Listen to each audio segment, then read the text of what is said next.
All right, I'm here at my home gym, West Coast Muscle in Yuba City, the wonderful Yuba City, California, with John Cooper, gym owner and great friend. And what we're going to do today is just go through a little workout. The great thing about PTA Global, if you haven't already noticed, and hopefully you'll know and see this more, is that we're very inclusive and we're accepting of everyone's philosophies and everyone's greatness.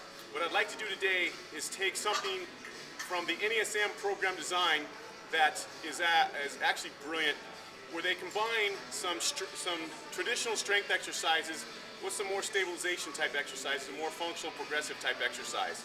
And so if you're an NASM person, you've probably seen it as either phase 3 SET or stabilization equivalent training, or it's the newer phase 2 strength endurance training. So what we're going to do is just take a couple of exercises and we're going to match them. But instead of doing a superset with the same body part, we're going to put a little twist on it and we're going to create a tri-set, where the first two will be more of a traditional exercise, and the third one is going to be more of a functional or progressive exercise. So we're going to combine two body parts, and then we're going to put those two body parts together in the third exercise. So John's going to start, and we're going to walk through this. So I hope you enjoyed as much as we're going to have fun. Okay, here we go. You ready, John? Yes. Okay, John's going to start with a typical, just traditional dumbbell incline chest press that we've all seen and done a million times. Now we've put all the pieces of equipment together in one spot to make it easy to film. So I apologize for that, because we wanted to get more of a real feel of the walking and the time it takes, but we couldn't do that for all intents and purposes here. Okay?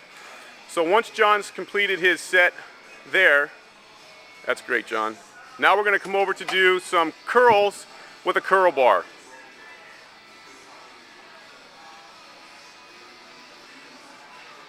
So just your regular curls. Now what we can do is we can do the traditional curl like John's doing here, or we can even add in a little hip sway. So I can have him start to sway his hips forward. Now most people say, you're cheating. Well, we're not cheating if we're actually trying to stress the anterior structures of the body or the front lines. Then if I want to, I can actually stagger his stance and have him 1 foot back and 1 foot forward. And by doing that, what we do is we again create a different stress to the body. And if I want to even progress that farther, I can have him step back as he curls and then come forward and then step back as he curls again. Because as I have him step back and curl, I change the momentum, which changes the stress to his anterior structures. Awesome, thanks, John. And then from there, we're going to now combine a chest and curl exercise. So he's going to come to the cables and he's going to do a transverse plane curl and then press. So he's going to curl in the transverse plane and then press straight out. And you'll notice that we have his feet pivoting. Now depending on your client, you can pivot more, you can turn more, you can lean more, or you can not pivot. That just creates more stress to the hip. Good. And so you're not walking around the parking lot in circles. John will have you do the other side too. I want to balance them out. So again, just curling, more out in front and then across.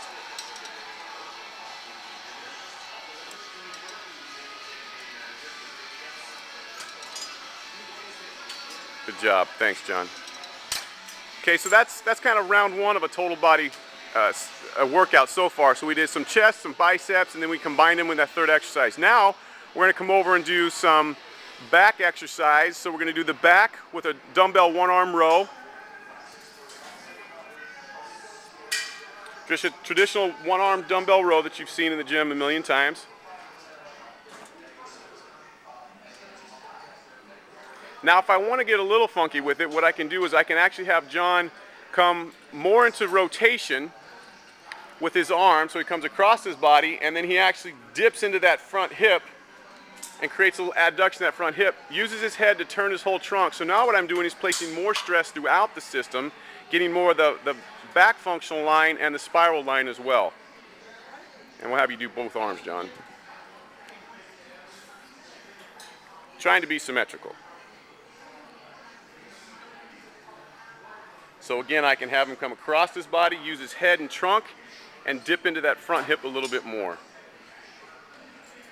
Great for hip mobility, thoracic spine mobility, and even cervical spine mobility. Awesome, John. And now from here we'll go into some triceps. So we're going to do a barbell, standing barbell overhead tricep press. So again, we can do this in a traditional format, or we can put a little sway into it, and as he comes down with the bar, he'll lift his head up, and then he'll go back up. And all that does is I lift my head up, it changes the position of my body, creates more stress through the front line, down through the abdominal complex. And then again, we can change his foot position so he can stagger his stance. And so if I stagger my stance, I rotate my pelvis, and as my pelvis rotates, that's going to obviously change. And then we can go into the stepping. So as I step back and lift my head and then press, step back, lift my head and press, that just changes the momentum. So I can manipulate forces by manipulating the body position. Awesome, John. And then what we're going to do is we're going to come over to the cable over here, and we're going to put that together and do a pull tricep extension exercise. So John will grab it, pull and come across his body. You can stay up high, you can go down more towards the hip. So you're using both of those body parts kind of in one exercise.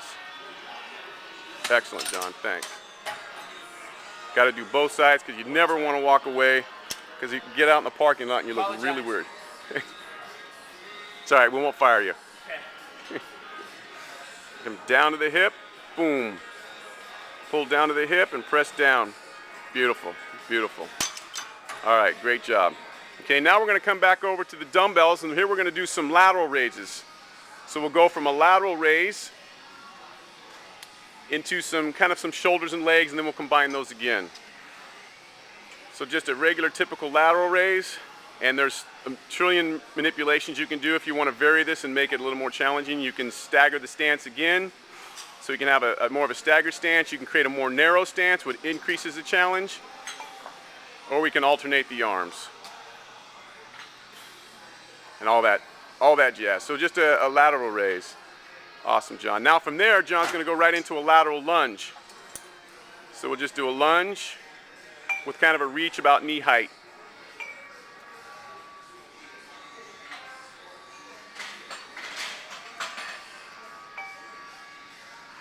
And we won't have him do 150 of these, just about 100. Yes.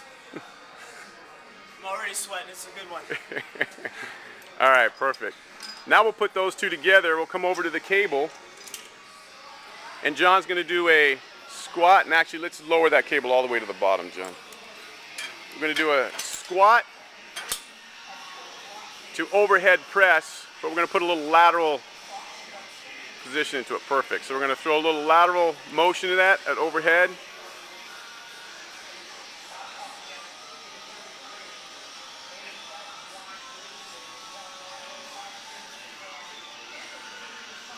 And then we'll finish up with the other side. You can change all your foot positions. You can do a ton of different things with this as well. You can lean over, you can rotate, you can come out. So there's the manipulations are endless. It depends on your comfort zone, your client, and your abilities. Thanks a lot, John. From West Coast Muscle in Yuba City, thank you. Good workout.